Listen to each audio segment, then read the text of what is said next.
گزشتہ روز کراچی کے علاقے گارڈن فوارہ چوک میں رہائشی اپارٹمنٹ کے قریب کنویں میں 2 بچوں سمیت پلمبر جاں بحق ہو گئے تھے۔ دونوں بچوں کی نماز جنازہ قریبی مسجد میں جبکہ پلمبر فیضان کی نماز جنازہ لائنز ایریا میں ادا کرکے تینوں کو سپرد خاک کر دیا گیا۔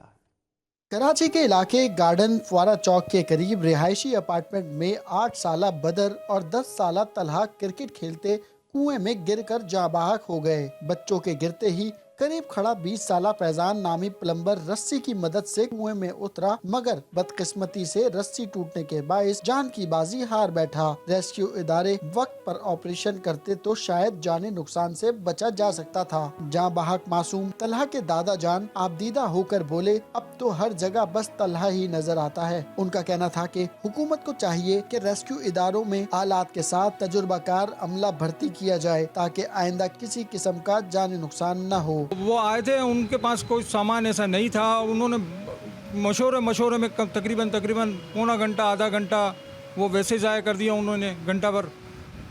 بس اب اللہ کی مرضی تھی، بھائیجان کیا کہہ سکتے ہیں۔ جاں بحق دونوں بچوں کی نماز جنازہ قریب مسجد میں جبکہ پلمبر فیضان کی نماز جنازہ لائنز ایریا میں ادا کر دی گئی، جس میں بڑی تعداد میں علاقہ مکین شریک تھے۔ کیمرہ مین رخسار بیگ کے ساتھ شایان علی، 5 نیوز، کراچی۔